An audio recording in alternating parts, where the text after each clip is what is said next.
Hello, everyone. We have our week 3 preview show for college football. Here, we're going to be going over obviously games, but before that, we're actually going to be talking about some news out there in the college football world. The Pac 12 expansion.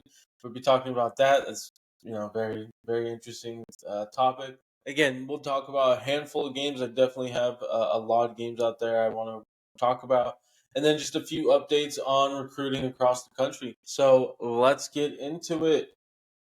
So, Pac 12 conference expansion. So, it was announced officially this morning that Fresno State, Colorado State, Boise State, and San Diego State will be joining the Pac 12 officially in 2026. Now they have 6 teams. So they were technically right, the Pac 2 with just Oregon State and Washington State. And so now they need at least two more programs to be an official FBS conference to be part of the football playoff and all that stuff. So the question is that's kind of been talked around the world so far is who are those going to be those two teams?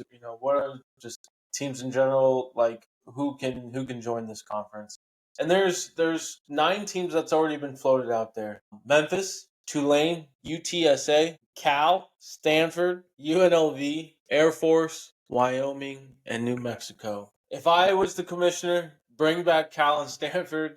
That would just be hilarious. And then let's add a UNLV and let's add a UTSA. I think Memphis and Tulane are just, in my opinion, too far east. I mean, money talks though, and I think that's at the end of the day, that's what's going to matter here. But you got to bring UNLV in, got to bring Vegas, and then you can't discount Texas. Texas is a big time state, so UTSA would, I think, fit pretty well. So, guys, let me know in the comment section what you guys think of this whole expansion stuff in the Pac-12. But man, fascinating stuff. All right, let's get into some of the games here, man. And so, our first game we want to talk about here is on Friday. Arizona at Kansas State.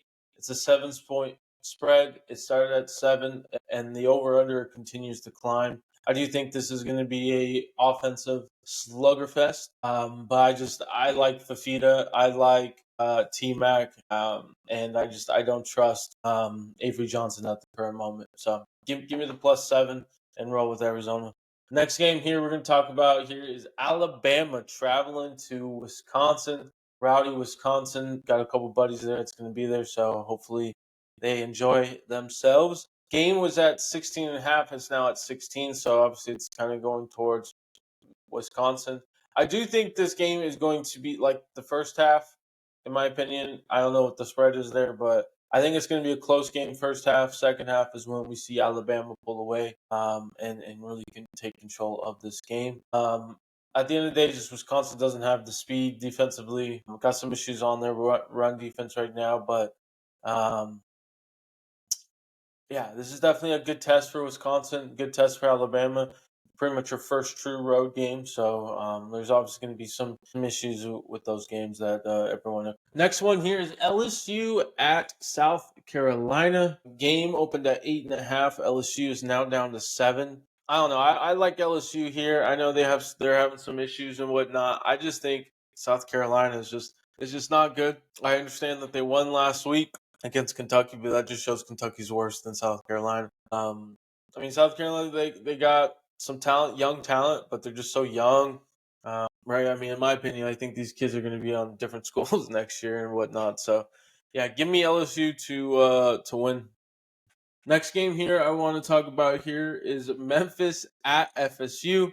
2-0 Memphis going to 0-2 FSU. The question is, will FSU be 0-3? This doesn't appear to be the case, at least from the odds and where the bookmakers. Basically, it was started at 3.5. It's up to 6.5. I think that makes sense though. You try to get that at least a touchdown, a one possession game, and I think that's probably where it's going to stay this whole game. This is going to be a close game. I don't anticipate Florida State steamrolling. Next game here is BC, Boston College at Mizzou, man. So this game started at 16.5. It's at 16. Mizzou's going to win this game, in my opinion.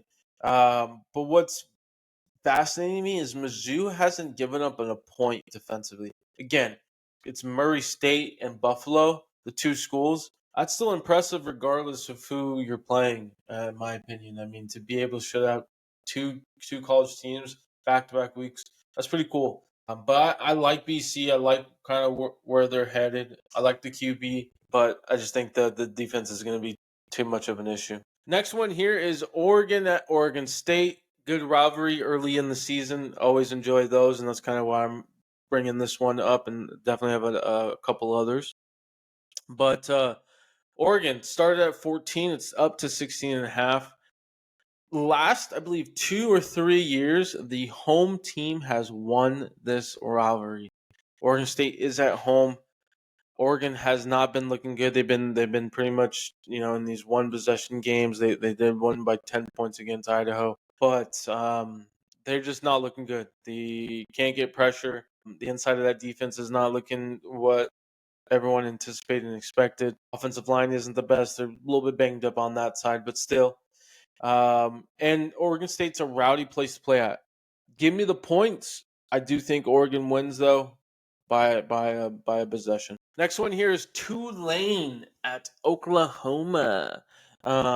This is a fascinating game. This started at 14 and a half. It's now to 13 and a half.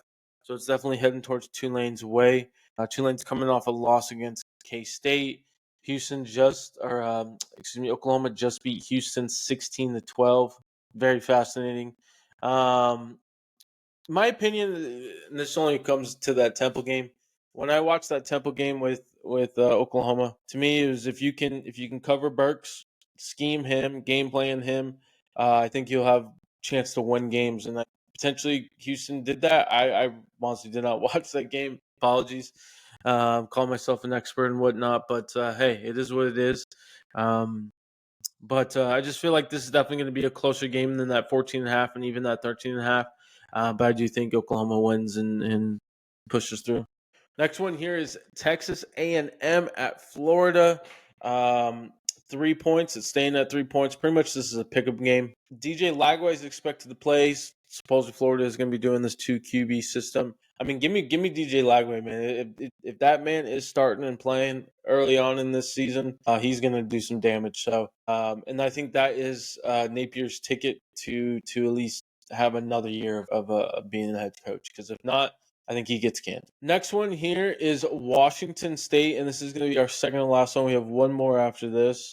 Washington State at Washington. Again, Apple Cup rivalry. This is so cool to see, in my opinion, on Peacock. This game started at 5, towards Washington's at 4.5. I do think this is a very tightly contested game. We don't know much about Washington still, in my opinion. I mean, you played Eastern Michigan and Weber State.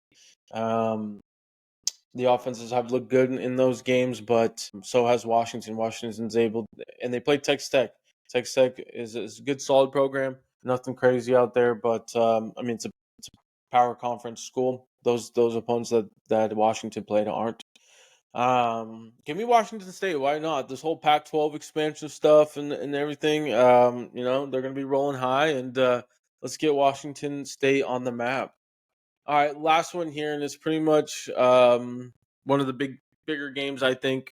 Regardless of the whole Colorado stuff, I understand with the Sanders, but this matchup last year was something special. Travis Hunter got he had to come out of this game because of some lung issues, right? So I think he's going to be rolling hot. This is at SSU. This game started at 7 points. It stayed at 7 points. I do think Colorado gets this win. This is a huge game for Colorado. You do not want to be 1-2 going into conference play with the Pac-12 or the Big 12, excuse me. Wow. But yeah, Colorado wins. I think it's going to be a slugfest though, and I will be watching. I will be watching on CBS. So, guys, that is the big time games that wanted to bring up. Definitely a handful. Let me know what you guys think about each of the games. Let me know if there was a game out there that I just did not mention. But we're going to get into the recruiting now here. And so we're going to start with the big time guy here, Jerome Miles, 6'3", 220 from the state of Utah. Again, a former Ole Miss commit. We've probably mentioned him prior in prior episodes and shows, videos, whatever you want to call him. He recently just visited USC this past weekend against Utah State. The rumors, from what I'm hearing, is that he is silently committed. He was originally going to commit on October 30th. It is now showing September 18th. I think those two are connected, and I think next Wednesday we do hear that Jerome Miles will be a Trojan over the Aggies and the Utes. So big time get. He dominating high school ball right now. He pretty much single-handedly defeated IMG with his quarterback, and I just love this commitment that we're gonna get. All right, next one here is Javion Hilson. We mentioned him on the past video. He decommitted from Florida State, and we mentioned, hey, watch out for Texas. There's some predictions out there as well. Well, he will be visiting these 7 schools. So he'll be visiting Florida, Texas, Alabama, Georgia, A&M, Michigan, and Syracuse. Again, I still say watch out for Texas, but it's recruiting, man. Anything could happen. But he's definitely going to take his time at least and go through the process again and visit these schools. So good luck to him, man, and hopefully he enjoys the process really.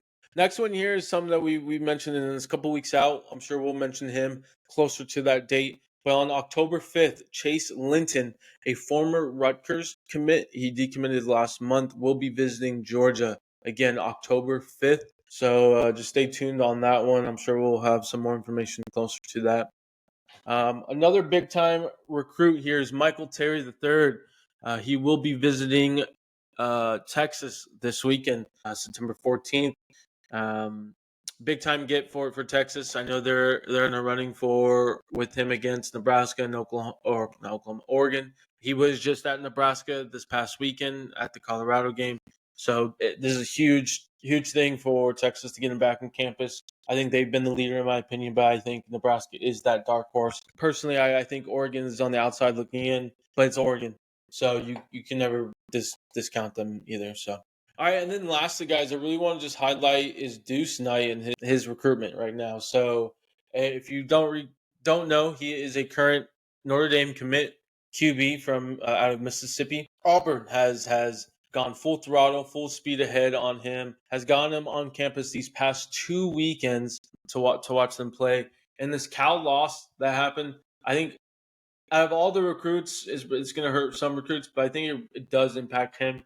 So people are starting to think and wonder, is he going to flip? Is he going to just stay with Notre Dame? And I think what's going to happen is these next 2 weeks on September 28th, both of these programs have a home game. I believe he has a official visit currently scheduled to go to Auburn that day. Notre Dame is also trying to get him on campus that day. So I think that is like the deadline, I guess, or the time where we really find out what's his choice. If he goes to the Auburn visit, I think Auburn's still very involved in it, and he could definitely flip after that visit. If we do not see him going to Auburn September 28th, and he goes to Notre Dame or just doesn't visit any school in general, stays home, Notre Dame is the school, I think. So this is a very fascinating one. We'll just have to sit back and kind of find out. But guys, enjoy your week 3 college football. Hope you guys enjoyed the preview show. We'll definitely be back for a post game video. Hey, but enjoy the rest of your Thursday and enjoy your weekend. Peace.